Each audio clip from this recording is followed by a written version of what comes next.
Hi Jay Ayers, Todd Mizener here from the Quad City Times and the Dispatch-Argus newspapers here in the Quad Cities. My job is Director of Marketing and Communications, and my job is exactly as it sounds. I am in charge of marketing, which means I promote the newspaper in all forms, be it print or online or in social media, so that my job is to come up with strategies and work with our ad reps and our publisher and our ad director and our newsroom on what to produce and as far as promos, and get the word out on all the great work that everyone is doing here at the Quad City Times and the Dispatch-Argus. What did you want to do when you were in middle school? I wanted to be a photographer. Quick story, my love of photography started very young. My brother built a darkroom in my parents' basement, and I was always fascinated and was down there with him and on occasion. And he went off to college, and I thought, well, here's my chance to move into the darkroom and learn some stuff. And I had kind of watched him, so I kind of had an idea what I was doing, but I really wasn't super comfortable with it yet. So I asked my mom, who knew all the basics, if she would teach me how to do it. And she told me she was going to go to the grocery store, and when she got back from the grocery store, she'd teach me how to do it. Well, I'm a fairly impatient person.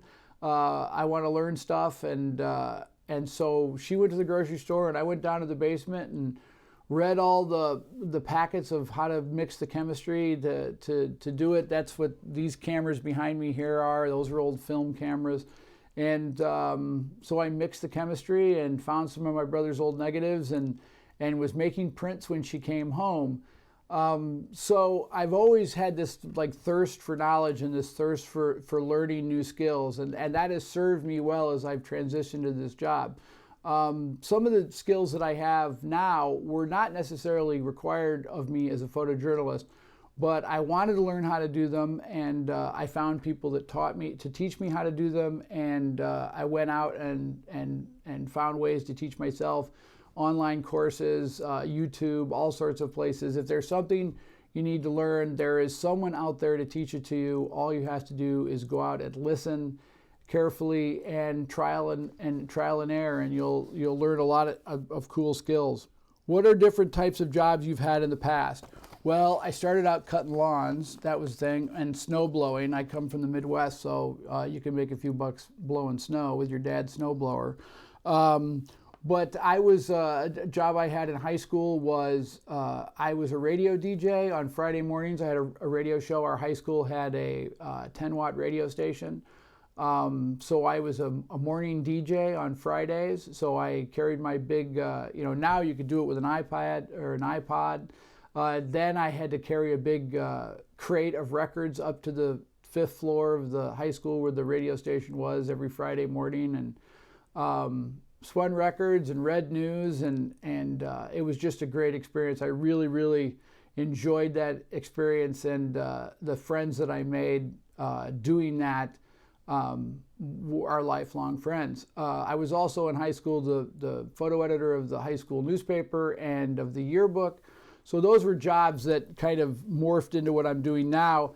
My first real job, I think, was I was a lab tech for Stuart Rogers Photography in Evanston, Illinois. And that was a super valuable job. Not only did I learn a lot about darkroom skills and printing photographs. Now you go to the computer and you have a printer and you go in Photoshop or Lightroom and you adjust the pictures, and then you hit print and it comes out of a printer. But back then we had to hand do all that stuff with an enlarger and chemistry and whatnot.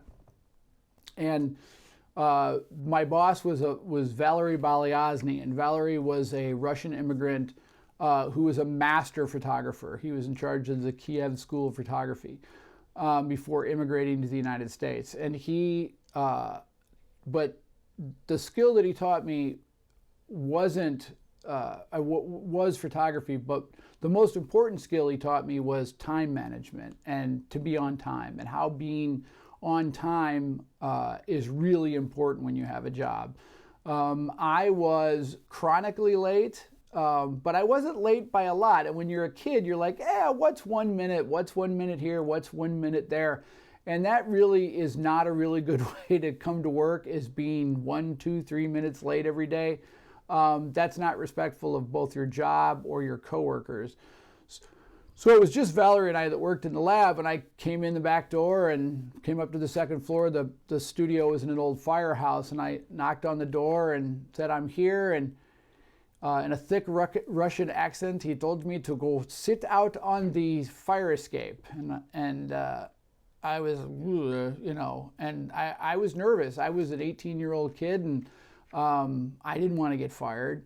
So he made me sweat for about a half hour out in the hot sun on the fire escape, waiting for him to come out to talk to me.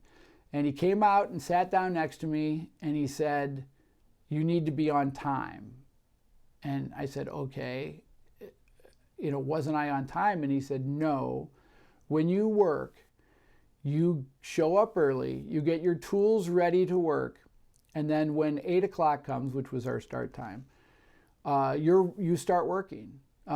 So the preparation to get started for work starts before your hour starts. As far as Valerie was concerned, it's a very old world ethic, but I have completely adopted that for the rest of my life. I show up early, I stay late, and I've tried to teach that to all the young photographers and reporters that have worked for me, because being on time is key to not only, if you have a photo assignment, you want to be on time because it's respectful to your subject. Now, your subject may be late, and that's, disrespectful to you, but you roll with that. But as long as you're on time or you're early, if you're early, you can prepare, you can see what's going on, you can see what the lay of the land is. You're not just running in at the last second, setting up and taking a picture. That's not the way to work. And so time management was the most important thing that I learned at my first real job. That was a skill that I have carried with me for the rest of my career.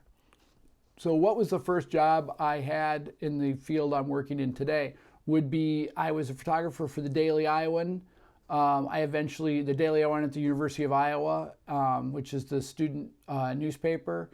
And then my next job after that was I was the photo editor of the Daily Iowan my senior year, and then I went from there to Moline. And I was very lucky. It was a very competitive job market. I had a couple offers, places I didn't want to go, and one newspaper is currently out of business. So I think I made the right choice. I was a photographer for the Dispatch for a long time, and then I was lead staff photographer, then I was photo editor, and then I was associate editor for 9 months, and then now I'm director of marketing and communications. My list here says to tell you something that might surprise you. I was painfully shy as a kid, and when I tell people that today who only have known me in my adult life, are surprised that I was painfully shy as a kid, but I was painfully shy. And the thing that helped me overcome my shyness was photography and photojournalism. And as a process of kind of breaking through my shyness, because you have to go out and photograph people and you have to talk to people. And photographing people in the field at news events or whatever is not necessarily a natural thing for people to do. Most people don't do it. So you have to kind of have the confidence in yourself to talk to people after you've photographed them.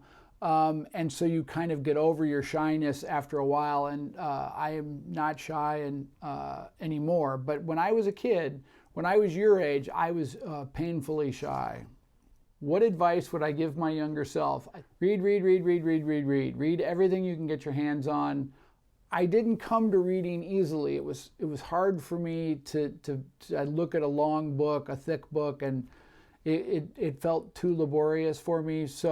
But I wish I had embraced reading earlier in life, and so I would tell my younger self to read more.